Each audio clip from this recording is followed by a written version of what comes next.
All right, so Joe Biden has been getting a lot of flack recently for his handling of the situation at the border. I think a lot of the criticisms that have been levied at him have been fair, like the inhumane treatment specifically of unaccompanied minors in some of these CBP and ICE facilities. A lot of fair criticisms that have been thrown his way. But I think in the broader picture, the broader conversation here around immigration and what's happening at the border, there's been a complete lack of discussions around U.S. imperialism, around ending the drug war, and some of the more serious actual solutions to what's happening at the border. And it looks like Joe Biden, instead of actually talking about some of those serious solutions, long-term solutions to surges at the border, he is having somewhat of a knee-jerk right-wing reaction to the entire situation and him getting flack for his handling of the border. And so he's following in Trump's footsteps, apparently. So the Biden administration says it may restart construction of the border wall to fill gaps left by Trump.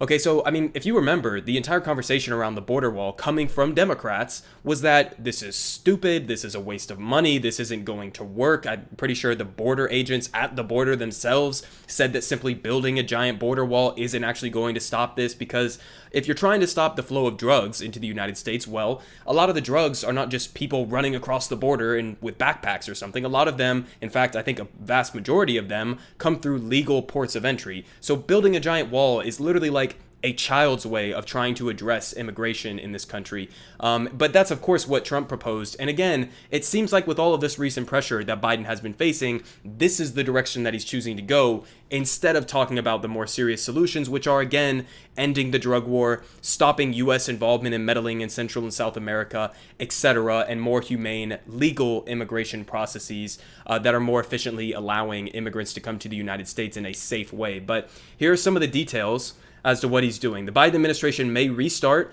some building some of the wall along the United States southern border, despite President Joe Biden pledging to cease all construction of former President Trump's Keystone Project. Here is what President Joe Biden had to say about this a while ago. I think this was in January. Like every nation, the United States has a right and a duty to secure its borders and protect its people against threats, but building a massive wall that spans the entire southern border is not a serious policy solution. It is a waste of money that diverts attention from genuine threats to our homeland security. It's a waste of money that is really more of a distraction. That's what Joe Biden had to say about the border wall. And granted, he's not proposing that we should extend the border wall and continue doing what Trump wanted to do, which is literally building a border wall across the entirety of the U.S.-Mexico border. That's not what Biden is planning to do, but here's what he's planning to do. Homeland Security Secretary Alejandro Mayorkas this week told colleagues that some construction may be resumed along the border wall in order to plug some gaps in the barrier between Mexico and the United States, the Washington Times reported. According to that report, Mayorkas told colleagues that President Joe Biden had frozen Department of Defense funding for the wall and said, quote, "But that leaves room to make decisions as part of the administration in particular areas of the wall that need renovation, particular projects that need to be finished." He said areas where construction may be resumed could include gaps, gates, and areas where the wall had been built, but planned technology had not been installed. Insider contacted for the DHS comment. So, yeah, I mean, he's not doing exactly, and by the way, this comes on the heels of stupid New York Times articles like this that have been pushing Joe Biden to do shit like this. Biden should finish the wall or the next Trump will.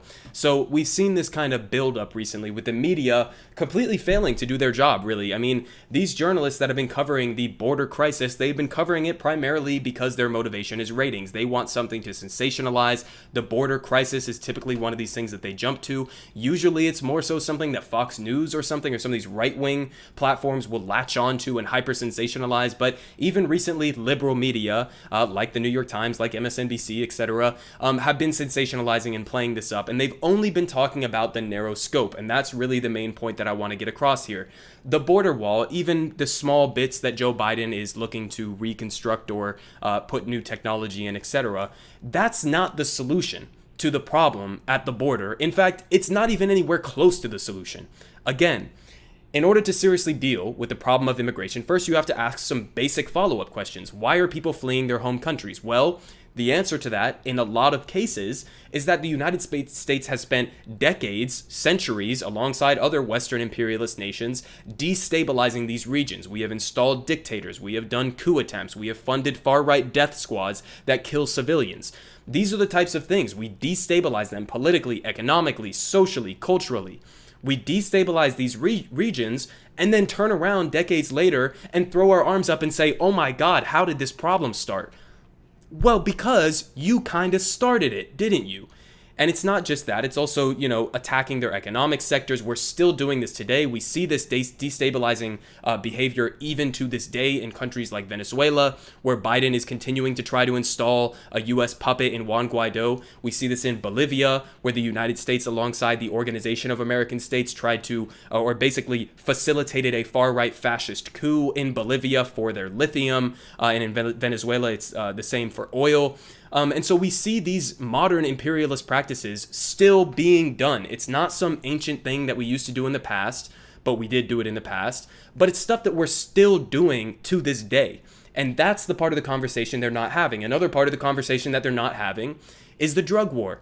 Why is it so dangerous in many cases for people to flee their countries and come across the border?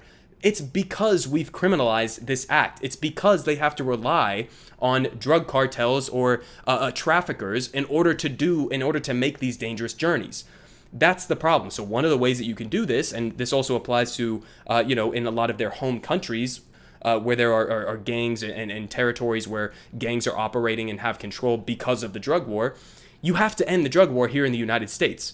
You have to legalize, tax, and regulate all drugs across the board, and in essence, take away the business from the cartels. That's how you beat the cartels. That's how you make the entire situation in Central and South America safer as a whole. So you have the imperialist side of it that is not part of the conversation. You have the drug war side of it that is not part of the conversation. And then you also have our legal immigration problems that are not part of the conversation. The United States currently already has one of the most restrictive immigration processes in the entire developed world.